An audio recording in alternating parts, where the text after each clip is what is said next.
విధానసభ ఎన్నికల ముందు BJP JDS మధ్య పొత్తు కుదిరింది. అయితే ఈ రెండు పార్టీల మధ్య పొత్తు కుదిరిన రెండేళ్ల అనంతరం పలువురు నేతల కారణంగా వివాదం మొదలైంది. ఈ నేపథ్యంలో బీజేపీ జేడీఎస్ పార్టీల అగ్ర నాయకులు రెండు పార్టీల మధ్య మొదలైన వివాదానికి త్వరగా ముగింపు పలికే దిశగా సిద్ధమవుతూ ఉన్నారు. ఈ నేపథ్యంలో బీజేపీ జేడీఎస్ నేతల మధ్య వివాదాలు సమసిపోయి ఇరు పార్టీల నేతలు ఒక్కటిగా కలిసి పనిచేస్తారా లేదా అన్నది ఆసక్తికరంగా మారింది.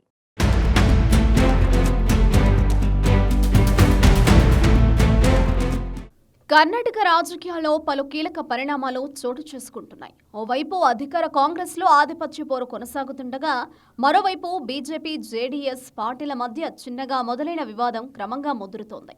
ఈ నేపథ్యంలో తమ మధ్య మొదలైన వివాదానికి వీలైనంత త్వరగా ముగింపు పలకాలని ఇరు పార్టీల నాయకులు సిద్ధమవుతున్నట్లు తెలుస్తోంది.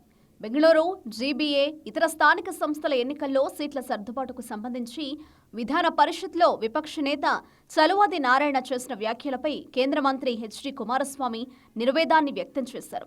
తాను పొత్తు ధర్మానికి కట్టుబడి మౌనంగా ఉన్నారని పేర్కొన్న కుమారస్వామి, అది లేకపోతే ముఖ్యమంత్రిని అవుతానా లేదా అనేది ప్రజలు దేవుడే నిర్ణయిస్తారని స్పష్టం చేశారు. ఎన్నికల అనంతరం తాను ముఖ్యమంత్రిని కావాలని కోరుకుంటున్నారని కుమారస్వామి చేసిన వ్యాఖ్యలపై చలువాది నారాయణ విమర్శలు గుప్పించారు.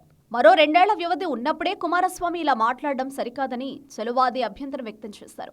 మరోవైపు పొత్తు ధర్మం మరచి అందరూ విమర్శలు చేస్తున్నారని యువ జనతాదళ అధ్యక్షుడు నిఖిల్ కుమారస్వామి వ్యాఖ్యానించారు.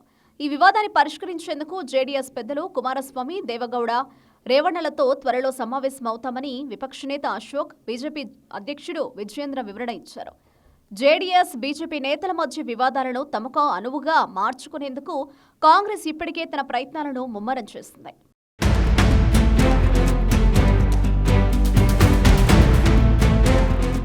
తాను ముఖ్యమంత్రిని అవుతానని, అధికారం దక్కుతుందని పగటి కలలు కంటున్న కుమారస్వామి ఇప్పటికే కోటు కుట్టించుకున్నారు అని వ్యవసాయ శాఖ మంత్రి చెలువరాయ స్వామి వ్యాఖ్యానించారు.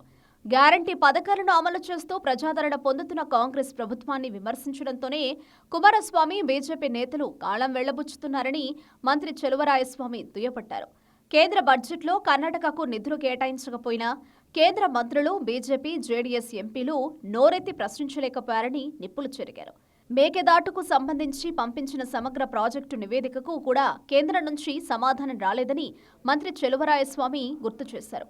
బీజేపీ ఒక్కసారి కూడా 113 ఎమ్మెల్యే సీట్ల మ్యాజిక్ నెంబరును దాటలేదని, గత ఎన్నికల తరహాలో జేడీఎస్కు 19 సీట్లు వస్తే ఆ పార్టీ నాయకులకు ముఖ్యమంత్రిగా బీజేపీ ఎలా అవకాశం ఇస్తుందని ప్రశ్నించారు. పార్టీ కార్యకర్తలు నిరాశకు గురికాకుండా మార్చి 8న బెంగళూరులో భారీ ర్యాలీ, బహిరంగ సభను నిర్వహించాలని దళపతులు యోచిస్తున్నట్లు రాజకీయ వర్గాల్లో టాక్ వినిపిస్తోంది. జేడీఎస్ నుంచి గెలిచిన జీటీ దేవగౌడకు ఈసారి టికెట్ ఇవ్వడం అనుమానమేననే అభిప్రాయాలు వ్యక్తమవుతున్నాయి. మండ్య జిల్లా కేఆర్ పేట మాజీ ఎమ్మెల్యే నారాయణగౌడ, హసన బీజేపీ మాజీ ఎమ్మెల్యే ప్రీతం గౌడలకు కూడా టికెట్లు ఇవ్వకూడదని జేడీఎస్ నేతలు కొత్త డిమాండ్ను తెరపైకి తీసుకొచ్చారు. ఈ అంశాలు కూడా బీజేపీ, జేడీఎస్ నేతల మధ్య వివాదం ముదిరేలా చేశాయి. కర్ణాటకలో బీజేపీతో పొత్తు ఉన్నా లేకపోయినా జేడీఎస్ కనీసం 37 స్థానాలు దక్కించుకునే లక్ష్యంతో నిఖిల్ కుమారస్వామి రాష్ట్ర పర్యటనను ప్రారంభించారు.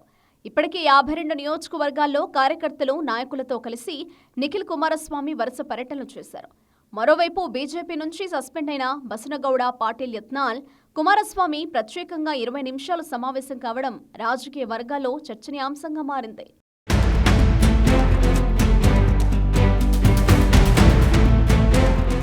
మరోవైపు ఏడాది జూన్తో రాజ్యసభకు ఎన్నికైన దేవగౌడ పదవీకాలం ముగియనుంది. దేవగౌడను ఎన్నుకునేందుకు జేడీఎస్కు సంఖ్యాబలం సరిపోదు. దేవగౌడను మరోసారి ఎన్నుకునేందుకు బీజేపీ మద్దతు అవసరం ఉంటుంది. తాను జీవించి ఉన్నంత వరకు రాజకీయాల్లో కొనసాగుతూ ప్రజాసేవ చేస్తారని దేవగౌడ ఇప్పటికే ప్రకటించారు. తమకూరు నుంచి 2019 లోక్సభకు పోటీ చేసి ఓడిపోయిన దేవగౌడకు సోనియా సూచనతో కర్ణాటక కాంగ్రెస్ ఎమ్మెల్యేలు ఓటు వేసి ఆయనను 2020లో రాజ్యసభకు పంపించారు. ప్రస్తుతం బీజేపీ, జేడీఎస్ మధ్య ముదురుతున్న వివాద నేపథ్యంలో మరోసారి దేవగౌడకు బీజేపీ నేతలు మద్దతిస్తారా? ప్రస్తుత పరిస్థితుల్లో బీజేపీ, జేడీఎస్ పార్టీల మధ్య వివాదం తగ్గించే ప్రయత్నం చేస్తున్న ఇరు పార్టీల పెద్దల ప్రయత్నాలు ఏ మేరకు సత్ఫలితాలను ఇస్తాయనేది ఆసక్తికరంగా మారింది.